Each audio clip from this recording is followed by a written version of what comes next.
Здравейте, приятели! Аз съм Жоро. В днешното видео ще ви покажа как да занулите един контакт. Да започваме! Най-важното нещо, което трябва да знаете, е, че електричеството може да бъде опасно и да доведе до сериозни наранявания. Затова, ако се затруднявате при извършването на дадена операция или изпитвате съмнение, потърсете помощ от човек, който има необходимия опит и квалификация, за да ви помогне. А сега да пристъпим и към самото зануляване. Първо, трябва да имате достъп до клемите, или така наречените също терминали, на контакт. Затова трябва да свалите защитните пластмаси от самия контакт.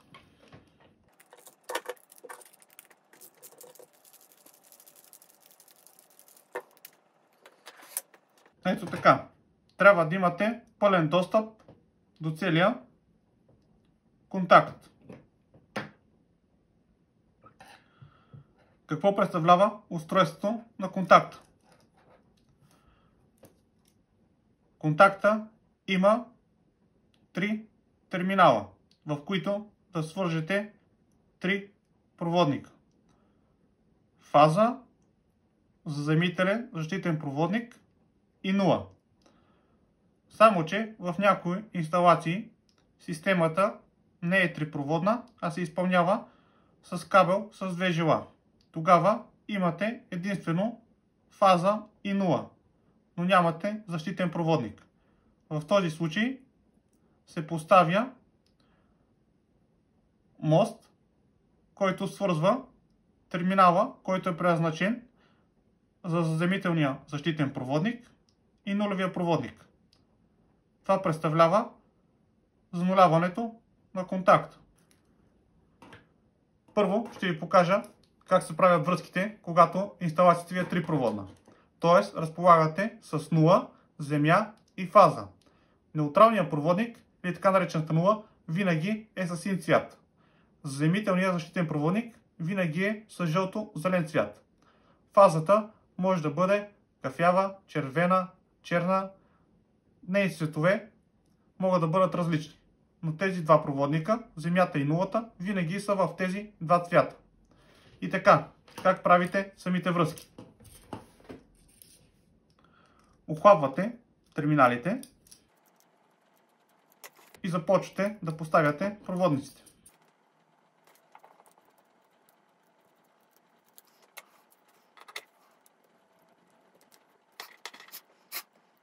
В единия терминал поставяте нулевия проводник. Във втория терминал поставяте живия проводник или така наречената фаза. И по средата винаги се свързва заземителния проводник.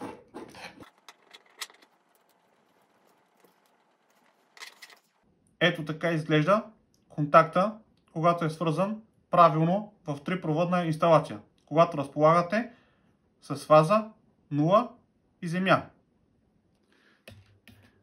Ето по-близък кадър, за да видите как са направени връзките.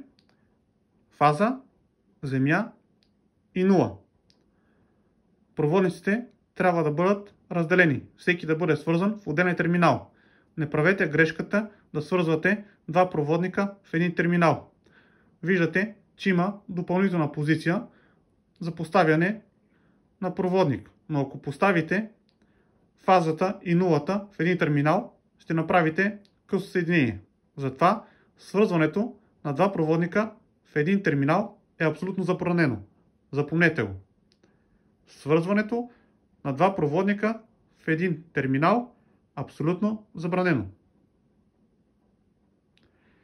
И сега, зануляването се извършва, когато от вашата инсталация липсва заземителния защитен проводник. Тоест, разполагате с нула и фаза, но нямате защитен проводник.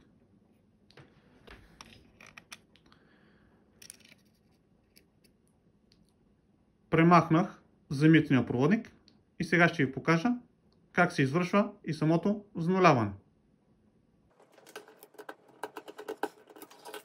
Премахвам тройния кабел и поставям двужилен кабел.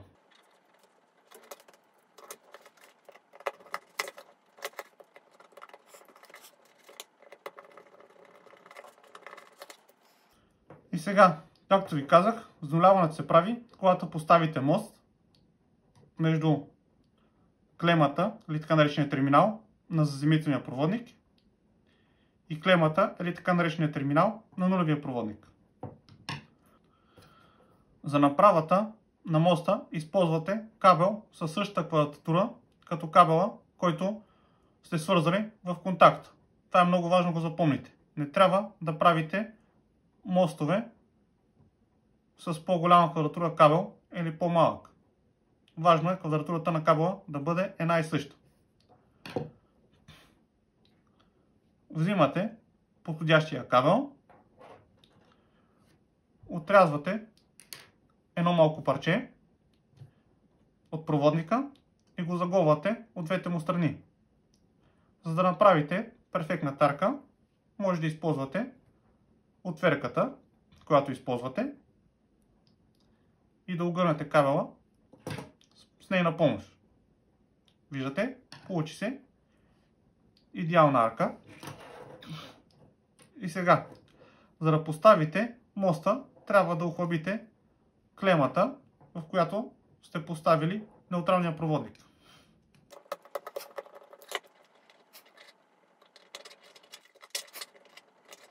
Поставяте моста, връщате и неутралния проводник вътре в терминала и стягате здраво.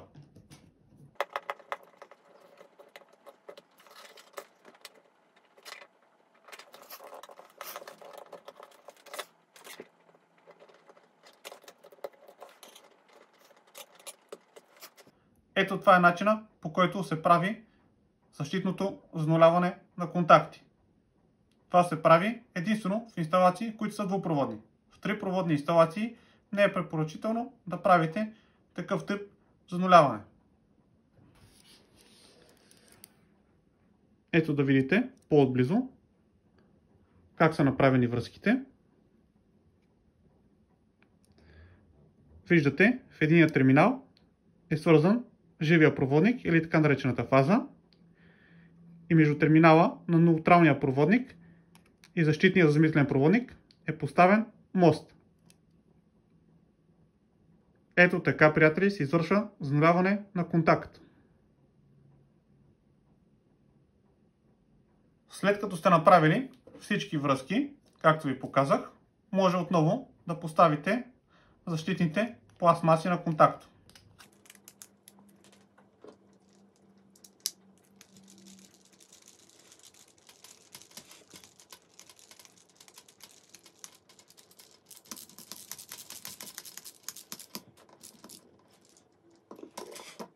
Ето така, приятели, се прави зануляване на контакт. Важно е да запомните, че зануляването на контакт се прави единствено в двупроводна инсталация и на контакти, които са стационарни, поставени в стената. Не се зануляват подвижни контакти или разклонители. Важно е да го запомните. Единствено се зануляват контакти, които са стационарни. А сега, ако видеото ви е харесало и искрено подкрепите, натиснете лайк бутона, абонирайте се за канала ми и споделете видеото, за да може да достигне до повече хора. До следващия път!